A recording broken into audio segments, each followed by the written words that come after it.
we cannot lose sight of what continues to happen in Ukraine.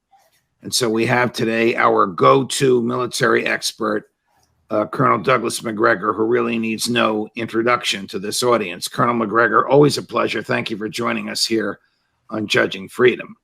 Sure. So a couple of events have occurred since we were last together, but before we zero in on them, can you give us your assessment from your observations and from your sources of how the conflict is going in Ukraine and how and when it is likely to end up? Well, the first question is an easy one to answer. Ukraine has lost this war. I would argue it lost it some time ago. It's now becoming so apparent that even the most ardent supporter of Ukraine's war on Russia in London, Berlin, Paris, or the United States, and Washington can't really stand up and say anything else. I suppose some will, but the truth is the war is over. The Ukrainians are losing on a daily basis somewhere between 500 and 1,000 dead and wounded. Their army is effectively annihilated. They're throwing reservists, the equivalent of what we would call National Guardsmen, into the buzzsaw. And the Russians are very calmly, methodically annihilating whatever shows up. The Russians have already begun consolidating their control over 25, 30% of Ukraine, where the Ukrainian forces were previously paused to attack Russia. They now control territory that is responsible for roughly 80% of Ukraine's gross national product. So I expect that the Russians will hold on to this and incorporate it into Russia. It will be annexed. It was historically Russian. It is again. Now, as far as how will this end? Well, we have a lot of people that seem to be determined that it will not end. And that is extremely dangerous because the longer this lasts, the greater the potential for this regional conflict to widen and engulf more countries and ultimately to drag us in, which some people think is the real goal, incomprehensible as that may seem. Is the United States still sending cash and military equipment, or have the $56 billion that the Congress authorized, plus some of the president's discretionary funds, as recently as another billion? I don't know where he got it, but this is the type of discretion we give to the president of the United States. Has that all been spent? Has it all been delivered? Well, not all of it has been spent. Not all of it has yet been delivered, but most of it is effectively gone. And the thing that most Americans don't understand is that we are actually paying double or close to double what we normally pay for equipment. Because remember, what happens is that we ship equipment and support and supplies to Ukraine, as well as cash, because we are effectively funding the Ukrainian government.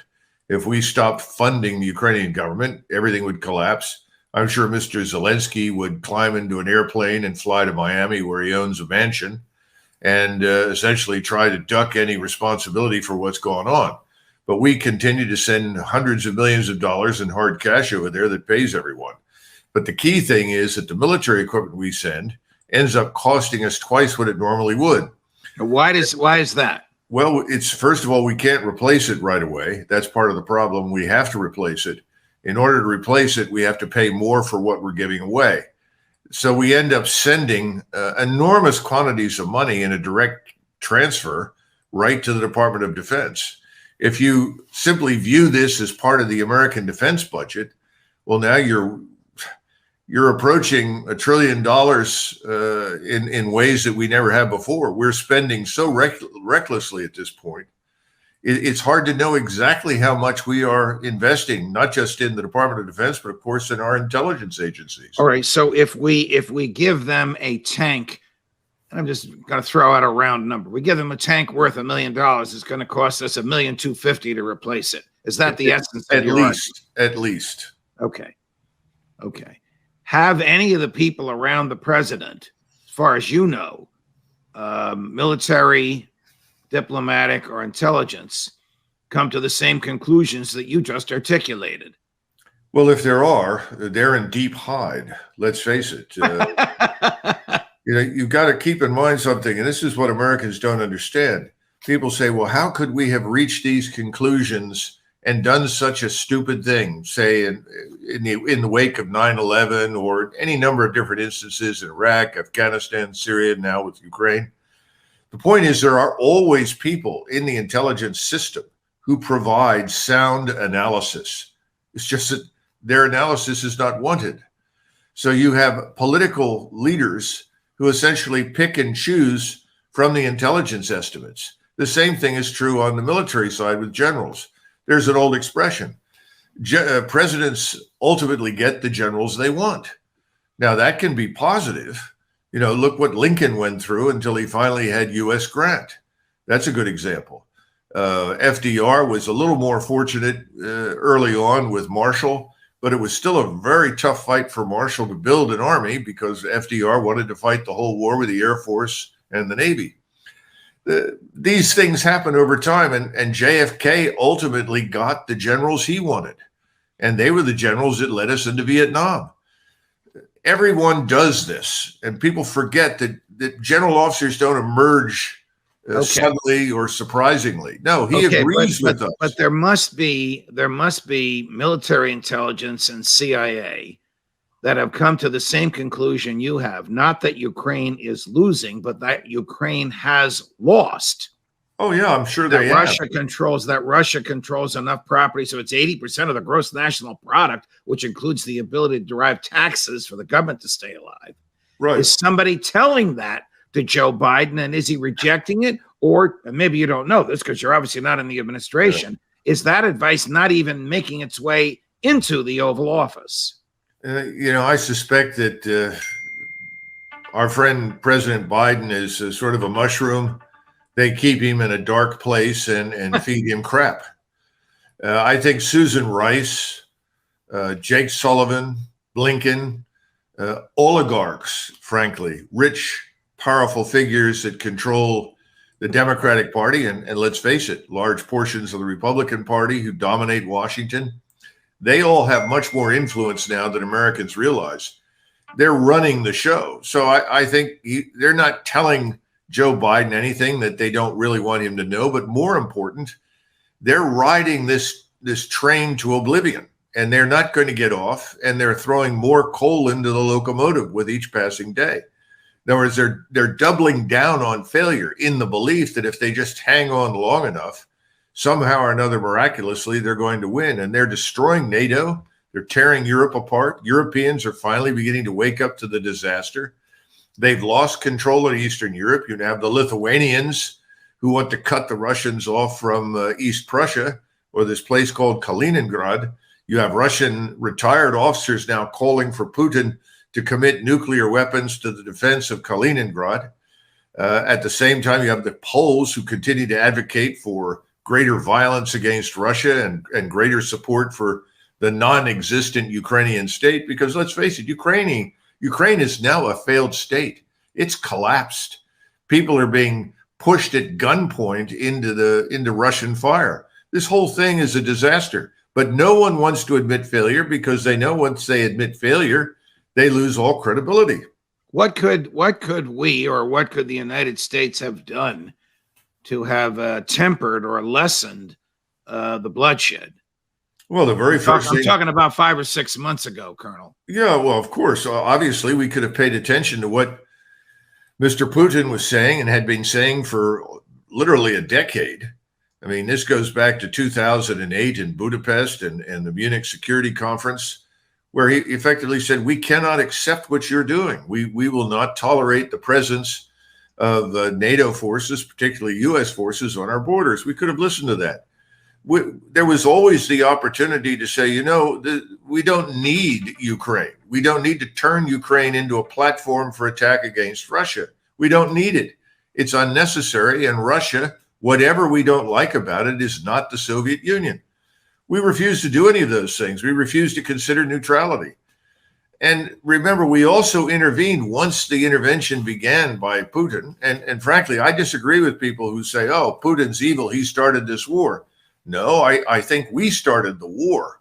He simply acted as he did because he thought he had no choice, or he was going to end up with the equivalent of something like Pershing missiles in eastern Ukraine that would threaten and destroy Russia. So I think he did what he thought he had to do. But even after he did, he was always willing to negotiate. We kept intervening and telling Zelensky and his friends, don't give an inch. We'll support you. And perhaps they thought, I wouldn't be surprised, they may well have thought that we were coming to their rescue. And at the time, I said they're in the same position the Poles were in 1939 when Churchill and the French said, oh, we'll stand by you, Poland. Well, that didn't do the Poles any damn good. And Poland emerged from the war perhaps in the worst position of anybody. But the point is, we refused to consider anything that made sense. And no one looked at the region and said, this is a part of the world, Judge, where we don't want a war. This is more dangerous than anything else we've experienced in the last 75 years. All right. As recently as this morning, General Sir Patrick Sanders, Chief of the General Staff of the British military, I guess the rough equivalent to our chairman of the Joint Chiefs of Staff, said, we are the generation that will be preparing British soldiers for World War III. What do you make of that? What do you make of a public statement like that by the highest ranking military officer of Great Britain? Well, we need to understand something. The British system is very different from our system. You can still reach 1 or 2 stars in the British Army on the basis of demonstrated character, competence, and intelligence. That's impossible in our system today. Everything is highly politicized. But the British will tell you quite openly, you don't get to 3 or 4 stars without being politically acceptable to the reigning political leadership or regime, whatever government that happens to be. My point is this. Sir Patrick Sanders would not say what he did unless he were told by Boris Johnson to say something like that. So this is not a... Well, then is Boris Johnson a madman? Why would he have his chief military officer say something like that? Well, I don't want to be too harsh, but I think it's reasonable to say that Boris Johnson is a bloviating blowhard and a fool. And he was known for that for many decades. It's tragic that he ended up where he is. He's an opportunist. He's not the first one. I mean, I saw a lot of this kind of behavior from Tony Blair during the Kosovo air campaign. And then subsequently, when we went into Iraq, he thought it was his opportunity to posture as Churchillian.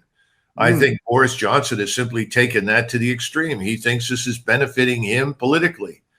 I think it's disastrous. I think he's going to face a no confidence vote and be out on his ear within the next few months. I agree with you about Johnson, but let's look at the other side of the coin about what Sir Patrick said. If the real goal of Antony Blinken, the American Secretary of State, is to make it look like we were dragged reluctantly into a war so that we can knock off Putin and liberate Russia, I'm mouthing what I think he would say, might not Sir Patrick's language have been part of that goal and that pattern? Stated differently, Sir Patrick wouldn't be where he is if he weren't part of the European globalists who have the same mindset as the American Secretary of State and Secretary of Defense. Agree or disagree? No, I think your point is valid. The question is, how far do we take it?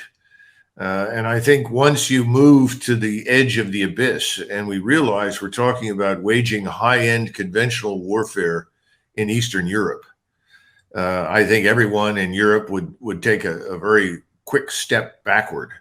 They're not interested in that.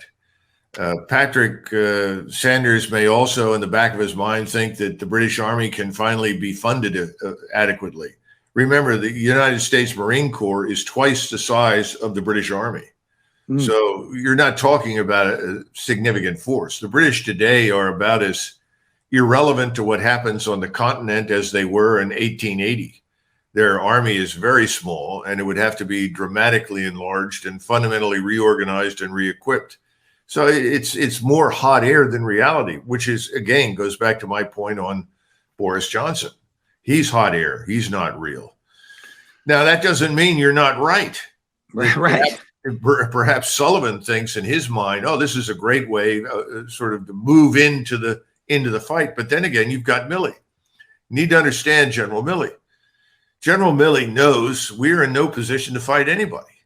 This is the legacy force that emerged from the last 20 years of clubbing baby SEALs. We don't seem to understand. We haven't fought anybody who can fight back. We're not prepared. If I were to sketch for the audience the logistical realities and what's going on in Central Europe right now, people would be horrified at the thought that we would even consider moving 50 miles into Ukraine. It's crazy. And then finally, there's always the nuclear dimension. Once you move towards the Russian border, there is no guarantee that we will not face a nuclear confrontation. Well, this is a terrible state of affairs. If the president of the United States doesn't understand what you're saying, and if the people around him, you mentioned Sullivan, you mean Jake Sullivan, forgive me, I don't know his real first name, Jake Sullivan, I don't either. Yeah. Mrs. Clinton's chief advisor on national security, now the national security advisor to the president of the United States. He has the highest security clearance. If these people are keeping the McGregor analysis from the president, it's almost criminal, because this could result in death, more deaths of more innocents, and some of them might be Americans. Judge Franklin Roosevelt was told in no uncertain terms by the chief of naval operations and the commander-in-chief of the Navy in the Pacific that if he embarked on the embargo against Japan, they would bomb Pearl Harbor. The probability that Japan would attack us was very high. What happened? Right. So we're dealing with something very similar right now. In fact, I was thinking about this morning. Oliver Cromwell, who's one of my favorite people, brilliant man who saved Great Britain from total anarchy, stood up in British Parliament and finally said to the king, you know, for all the good that you've done and for as long as you've sat here and whatever you've promised, you need to go. You're a disaster. You must leave to save England.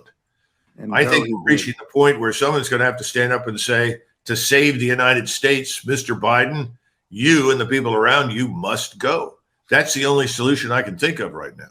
Let me switch to another issue, but related to this. American soldiers of fortune, American veterans fighting on the ground, two of them in Ukraine, two of them been captured by the Russians, allegedly beaten and made to give confessions. So the Kremlin says they're not protected by the Geneva Convention. They're going to be tried as terrorists, which means they'll be convicted and executed. Are you surprised at this? And is this just a bloviating threat, or will it happen? No, I think the Russians are very serious. Remember, every effort that they made, good faith effort in their minds, to put an end to this war, to negotiate an end to it, has been spurned by us. We have supplied our proxy in Ukraine with weapons and support on a scale that, you know, we did not provide to the French or the British for a very long time during World War II. If you're looking at this from the standpoint of the Russian, you say, first of all, the Americans are not only supporting our existential enemies, now they're actually allowing former soldiers to show up and fight with the Ukrainians. Now, we can say these people volunteered and they're at their own risk, but the Russians are going to look at this and say, this is no accident. The Americans could stop this if they wanted to. So now the problem is, if you're sitting in the White House, how do you approach the Russians, either privately or publicly, on the issue? It's very difficult. So no, I think it's very serious, and I think the worst could happen.